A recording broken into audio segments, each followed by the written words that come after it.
This is Agriculture Today. I'm Samantha Bennett with the K-State Radio Network. We begin our Wednesday program with K-State and Washburn University School of Law professor Roger McEowen.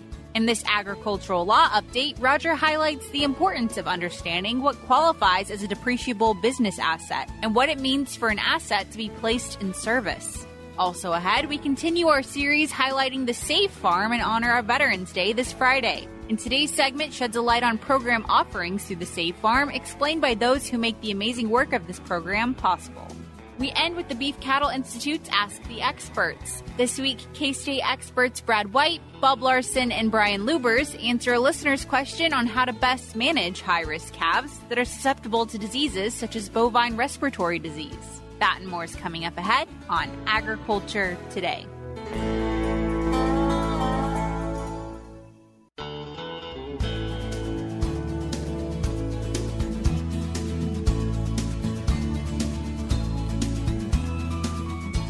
This is Agriculture Today. We are back now with Roger McEowen. He is our K-State and Washburn University School of Law Ag Law professor. So, Roger, thanks for joining us. Good to be with you, Samantha. Absolutely. So today we're going to be talking about depreciation. It's not a subject I'm very knowledgeable about, but that's why you're here, right? Well, I hope so. Yes, you are extremely knowledgeable about it. And from what I understand, there was a question surrounding a case where they were asking, when can an asset that is being used for farming business purposes begin to be depreciated? So let's kind of start with what does it mean to take out a depreciation deduction? Well, depreciation in theory and in its application is tax allowance for the exhaustion or wearing out of an asset that's used in a taxpayer's trade or business. So we see it used heavily by farmers and ranchers. In fact, the depreciation schedule for a farmer and rancher takes up probably the largest portion of many of them for their tax return. Page after page after page of schedules of depreciation for many farm assets, from tractors and combines to trucks, any type of equipment, other tangible property that's used in the business that has an exhaustion factor and has a useful life of more than a year and is not real estate is generally going to be depreciable under one of various methods. Good to know. And from what I understand, when it came to this farming equipment that this case that we'll talk about here in a moment, they were trying to take out a depreciation deduction on a piece of equipment, but it wasn't considered placed in service yet. So what does that exactly mean?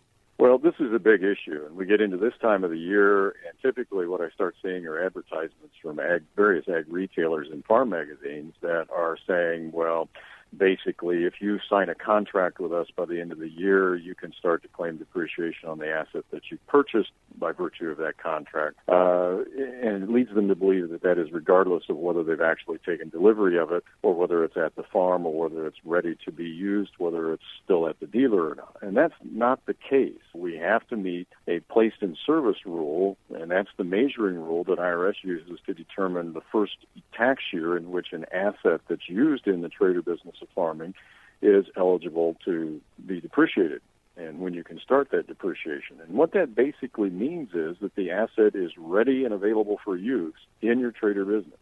And just simply signing a contract does not mean that the asset that you purchased, even though you paid for it, is necessarily ready and available for use or could be used in your business if you wanted to.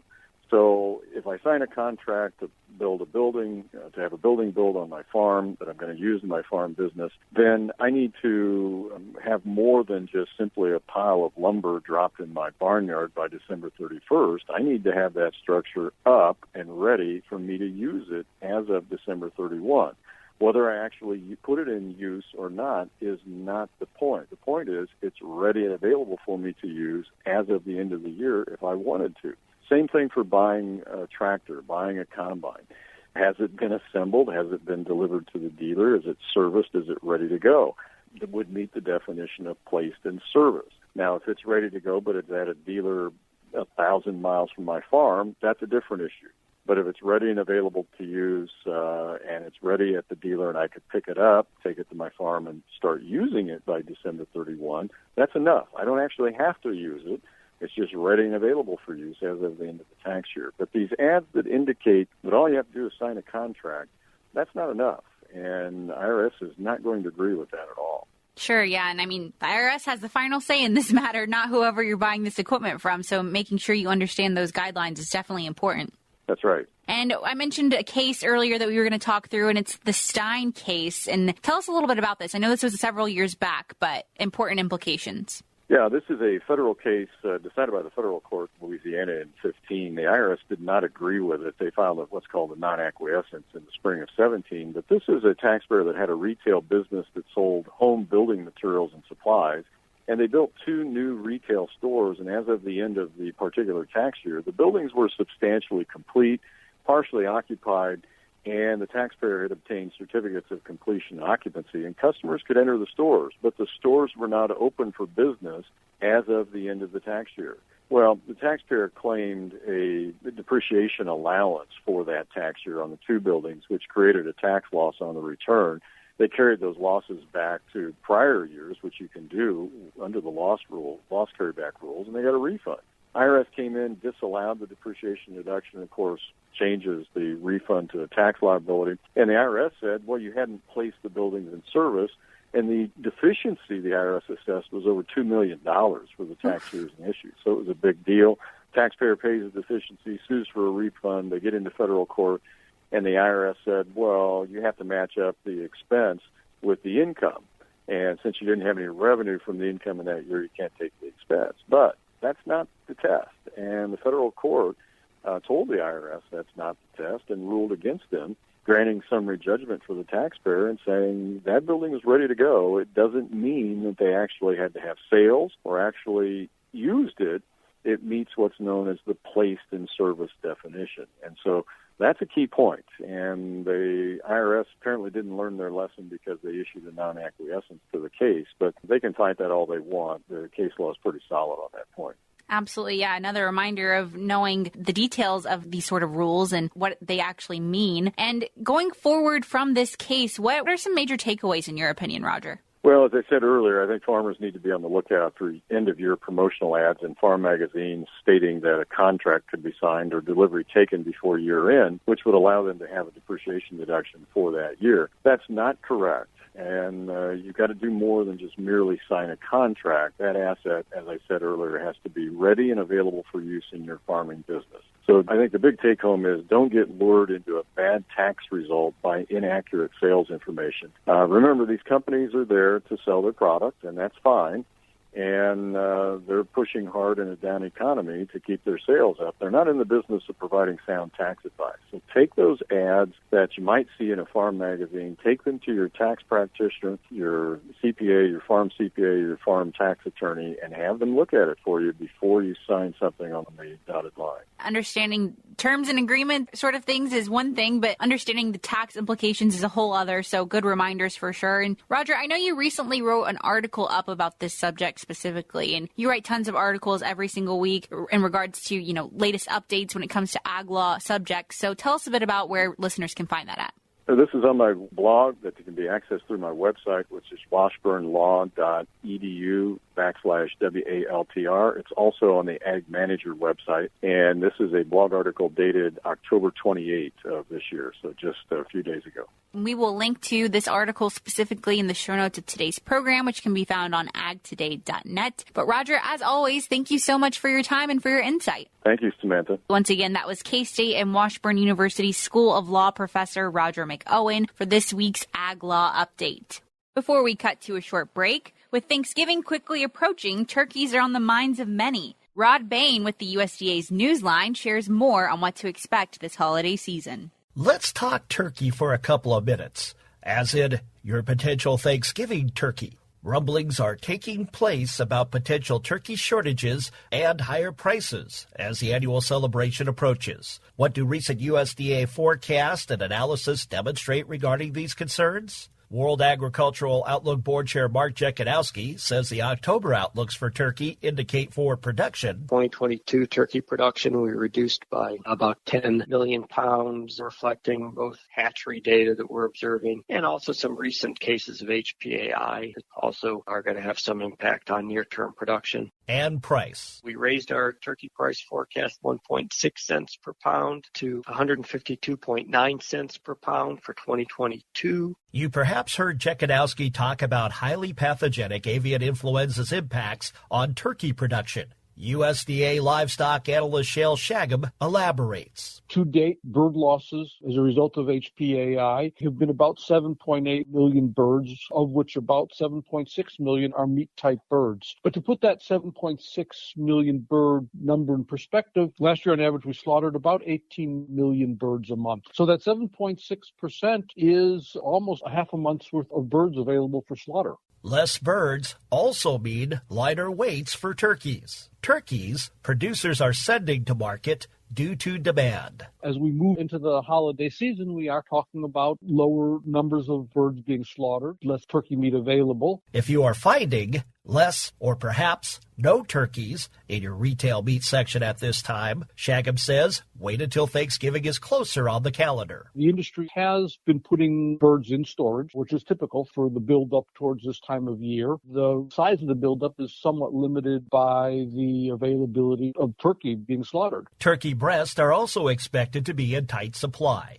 And less availability and stronger demand of whole birds and turkey breast are behind higher wholesale prices. How the retailer goes forward with these higher wholesale prices is obviously going to depend on the marketing strategy of the retailer. They may choose to treat this as a significant loss leader, sort of hold the line on retail prices or offer discounts on retail prices to encourage consumers to come to the stores and make purchases. And many times they'll offer a free turkey or a discounted turkey if you buy a certain amount of other items at the grocery store. We are seeing a couple cases of that right now. But again, we haven't really seen any heavy featuring activity ahead of the holidays. I'm Rod Bain reporting for the U.S. Department of Agriculture in Washington, D.C. Once again, that was Rod Bain with USDA's Newsline on turkeys this year. We'll be back with more ahead on Agriculture Today.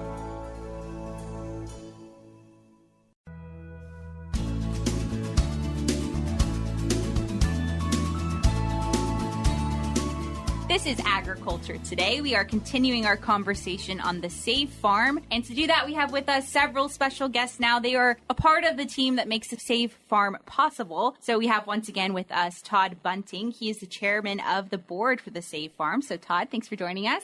Great to be here. We also have with us Eric Peck. He is an instructor at the Safe Farm. Hello. As well as Virgil Williams. He is the operations manager at the Safe Farm. Hello. And Melissa Wall. She is a farm manager and one of the instructors at the Safe Farm. Good morning. Today in this segment, we're really going to be talking about the Safe Farm and what you guys offer as an organization to the people that come through and ultimately graduate from the program. So let's start with that. Really, when people come to the Safe Farm, what is the first step to getting started? Well, the first step is actually to contact the Safe Farm. You go online to our website, and regardless whatever form you use from our website, it's going to come to me. So if you want to apply for a program, I'll get that application. If you just want to come out and visit the farm, I'll get the visit request, and then I'll process it. And from there, it come out and get to see the farm and meet the wonderful people out there like Melissa, Todd, and Eric, and they'll walk you through everything on the farm. And from there, you make your decision if you actually want to be a part of the program.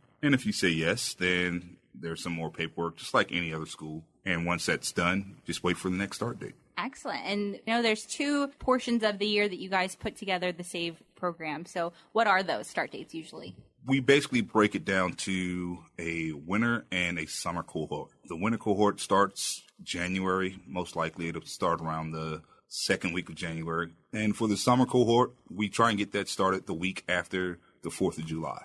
That way we can end that session right before Christmas. Kind of bah humbug if you sit up there and you have to wait to graduate the day before Christmas. Sure. So this is a timely segment then, because as we're airing this, it's the week of Veterans Day. So if people want to get their applications in to start maybe in January, now would be a good time to do that, right? Yes. Awesome. So in terms of program offerings, there's so much that you guys go through at the Safe Farm. It's really just a comprehensive overview of the agricultural industry, honestly. But what are some of those offerings? What's included? What I tell people is we cover everything from your business plan all the way up to successfully managing or running your own little small operation. That includes being able to repair small buildings, taking care of your livestock, taking care of your crops. And you can't do that without taking care of your fields and your grasslands. And we cover how to market your products. We basically cover everything from A to Z. So that way, if there is any doubt on if you can actually successfully run a business,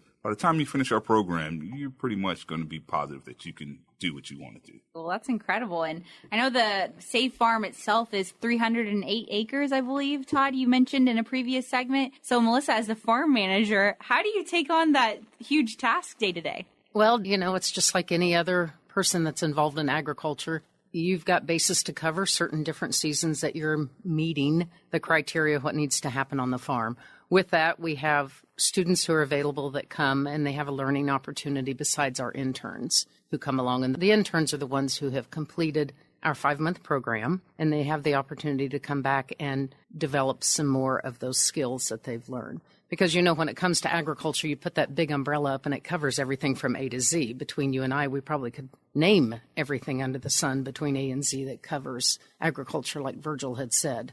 But, like this time of year, we've finished drilling wheat. We're now at the point where cattle will be coming off of grass, and then we'll process them through the chute and then start weaning calves. And then we'll go into wintertime. Cows will go on out to pasture. We have 2 different pastures that we winter in. So hopefully with the blessing of this rain, we'll have some wheat pasture that we'll be able to put them on and graze them part of the winter. And then our calves will make decisions on whether they'll go into the replacement heifer program. Students and interns have a chance to learn about replacement and when you choose a replacement heifer for your herd. Excellent. Well, Melissa, it sounds like you're a girl after my own heart, a beef cattle gal yourself. I'm the same way. That's what my background mostly is, and that's what I really enjoy talking about. So is that what you as an instructor, you kind of lean towards most in your role? I take care of the crop science side and the livestock side, and then also some of the horticulture side. So that's kind of my bailiwick. We work on marketing together. We have a great team of instructors together, so it's never a losing situation at all. It's always a win-win situation because of the experience that comes to the table in our instructors and then the resources that we have that we reach out to. They may only be there for a couple of hours as far as our resources to do some presentations, but it's just helping the students develop the importance of those resources out there for them to reach out when they're out on their own in whatever direction of agriculture they choose to go. Community aspect there for sure in terms of setting people up with the right connections and kind of setting them up for success even after the program, such a great aspect of the Safe Farm. And then Eric, I know you also play a key role as an instructor, so what do you mostly help with in terms of instructing? I teach the business portion and a lot of the repair stuff, repairs on buildings and equipment and that sort of thing. But I also help. We try to give them a diversity of opinions on any of the given subjects that we teach. So they get different perspectives. There's no single best way to do things. There's alternative ways of doing things. And we try to present as many alternatives as possible, not just with our local instructors, but we'll take them out on tours for some of the things that they may end up doing, and they get to see other diverse opinions on how to do things so that they have a big set of skills to choose from and focus on. So that's really what we're after. And a lot of the instruction is hands-on. So that's what we're trying to get them to do. When I talk about repairing a tractor, we don't just talk about it, we go out and do it. So we'll change the oil on a tractor or do a minor repair or that sort of thing that they may have to do down the road. And all it does is give them an idea of how to do it and where to go to research it and learn how to do it if they've never done it before, and what things they don't want to approach. You don't want to split a case on a tractor, most people, because you don't have the equipment. But minor repairs you can do. Sure, no better way to learn than hands-on experiences like you just mentioned. Just like in any farming experience you've gotten, you'll get interruptions. And we do that in classes. So this class that I think you talked to Jen and Joe, they were there for the first week, and we start with the business plan. We start developing their business plan because that goes on throughout the course, how they're developing that. But right in the middle of that, in the first week, second week, we had to work cattle. So off we went to work cattle. Just like you would on a farm, it doesn't happen the way you want it to or as planned. It happens when it happens. Absolutely. Yeah, real life scenarios there for sure. And then in terms of kind of the family dynamic, you mentioned Jen and Joe and their son Alex was here, and he's 9 years old, and he went through this program in and of itself. So when it comes to catering towards family needs in the programming, what does that sort of look like? Well, we have found that to be successful on the farm, you're going to need a lot of help. And the closer your family is to that, the better. I mean, conversely, it'd be hard for somebody to farm entirely by themselves and have their family not be interested in supporting farming at all. So we think that the couples coming through together is great. And then in their case, Alex was 8 years old. He was an asset. He had brought a lot of enthusiasm and a lot of things that were more wondrous to him than some of us that are adults that have been ground down by life. So he brought a certain enthusiasm to it. So we believe that as part of our mission is for veterans to be able to transition and find meaningful things to do. The best way to do that is to do it with their family as engaged as possible, and ideally they would come through together. So, Sam, one of the things that we talk about in the course is that farming is a lifestyle, or whatever they're going to be doing. Some of these folks are not going to be farming. Some of them are going to do market gardening rather than what we would think of as commercial farming. But what we're trying to do is get them to understand that it is a lifestyle, and until you fully focus on that, it's probably not going to be successful. Fundamental, like you said, for a family to be all on board. Important for sure, that family dynamic. Those listening, if they're thinking, well, this sounds like something that I think I might want to go through, if there's any veterans out there that are tuning in and they're interested, what does that sort of look like? Well, you can come to our website and get a hold of us. But we also now, we're open to everybody. We're veteran focused, but anyone can come. If you're a young person taking a gap year, or maybe you've gone to college for a few years, or you may not have served a day in the service, that's fine. If you have an interest in being a beginning farmer and rancher, then you're welcome to come to the program, same as veterans, and just go to our site and give us a call. The best thing to do with our farm, we have 3D videos, but you got to come see it. You got to come hear it and smell it and feel it and talk to our instructors, and then you can make a decision whether you want to come spend 5 months with us or not. But it's pretty simple. We give farm tours all the time. It's one of our favorite things to do because we love our farm. I know we talked about in the history portion, the segment that we did yesterday, it takes a community to make this possible. So if people are tuning in and they have a skill set that they're like, I think this might benefit the program, maybe I could help with something. How does that play out? Well, same way. Like last week, we had some folks out from Ducks Unlimited. We've had Wildlife Federation. We've got Kansas Wesleyan coming tomorrow. We can always use instructors. We can always use equipment. The more equipment we have, the more we can have more than one student training at a time, or just come out and help. To my knowledge, and Melissa's our expert farmer, I've never met a farmer who said, well, I'm all caught up, going to take a few weeks off because there's not a thing left to do on this farm. I don't think that happened. You're going to probably see Bigfoot riding a unicorn before that happens. So just come on out and help us. We pride ourselves on our partners, and there's no limit to how many names we'd like to see listed on our sheet of folks that make our mission possible. Well, I can't thank you guys enough for sharing the Save Farm with Agriculture Today programming this week, and thank you guys, each of you, so much for your time today. I really do appreciate it. Thank you. Absolutely. Once again, those were members of the team that make the Save Farm possible. So Todd Bunting, the chairman of the board for the Save Farm, Eric Peck, an instructor at the Save Farm, Virgil Williams, the operations manager at the Save Farm, and Melissa Wall, she's the farm manager and instructor at the Save Farm. Once again, we'll be back with more ahead on Agriculture Today.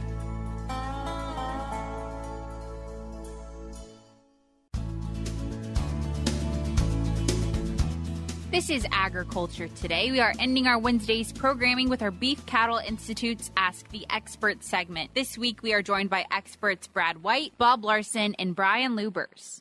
Hi, welcome to Beef Cattle Institute's Ask the Experts. I'm Brad White. With me today is Dr. Brian Lubbers. Hi, Brad. And Dr. Bob Larson. Hey, Brad. Happy to have you guys here, and we appreciate you sending in listener questions. Our format is you send in a question, we find the right experts to answer it, and as these experts answer the question, they each get a score up to 10 points because we've only got a few minutes to go through the basics. Today's is a tough one, guys. It is, if I am bringing in calves at high risk for disease to my operation, whether it's a stock or a feedlot, what are your tips and tricks to manage those calves to minimize the disease? Brian, I'm going to go with you first. So I assume we're talking about bovine respiratory disease, and I'll start with metaphylaxis. So that's it, or we can say mass medication. We can call treatment for control of disease. It's all those terms have the same connotation where we are administering antibiotics to groups of calves because they have risk factors that are known to attribute to respiratory disease. Again, it's a commonly used tool. We have antimicrobials that are labeled for it.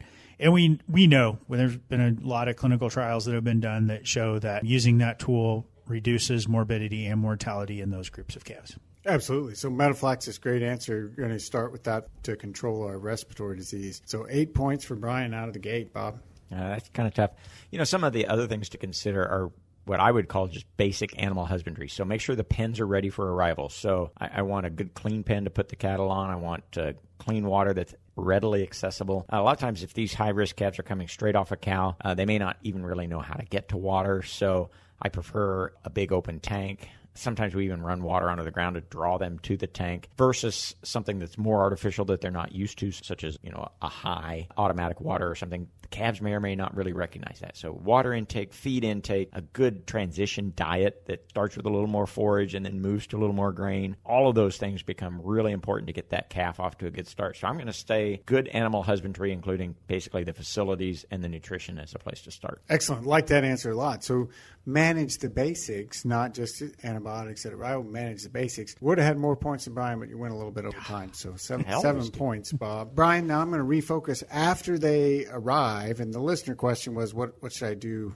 kind of when they arrive? But after they arrive, what are some of the things I can do to try to control that disease? We talked about husbandry, metaphylaxis. Anything after they arrive I can do? I'll kind of cheat a little bit because the other thing I was going to say after hearing Bob's answer is, the other thing we'll often do a lot of things right when they get to the feedlot. If these are young calves, we may be dehorning, we may be castrating, we may be vaccinating. And there's some evidence out there that says maybe for some of those procedures, it's better to wait. Let the calves get in, let them rest, let them get acclimated to new feed, water, new pen mates maybe, and then come back and do some of those processing procedures like dehorning, castration. Kind of spread the stress out, I think, is kind of the theory. I like that. So it's the little things that we do and how we do those. Bob? Well, the thing I'm going to emphasize is particularly early, let's monitor those cattle pretty carefully with well-trained people that can identify respiratory disease and other problems. We know that a lot of the respiratory disease breaks are going to start within the first 2 weeks. Now, the frustrating thing with that statement is it's also very possible for you to have some cases more than 2 weeks after arrival. Let's really put in the work and really monitor those cattle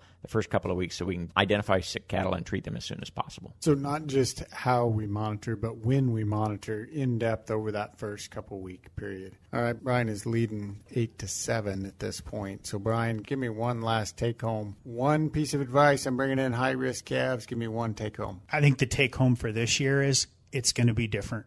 We have drought. We have generic drugs. You probably aren't going to manage, even if you're used to managing high-risk calves, you're not going to do it the same this year as you had in the years past. Bob? My only take-home might be, as always with high-risk calves, you're going to have to do a lot of things well to try to manage that risk. Excellent. I agree. A lot of things, and you have to make sure that detail is there. I like that you guys said, hey, my solution is not going to come in a bottle. I got to do the little things. I got to do them well, and I got to do them at the right times. Thank you for joining us today. Brian walks away with 9 points, and Bob ended up with 8.5. And no, just 8. And you could still lose points at this point. If you have any questions that you'd like us to discuss, send us an email at bci@ksu.edu. Once again, those were K-State experts Brad White, Bob Larson, and Brian Lubbers for this week's Beef Cattle Institute's Ask the Experts. That concludes today's programming. We'll be back with more tomorrow on Agriculture Today.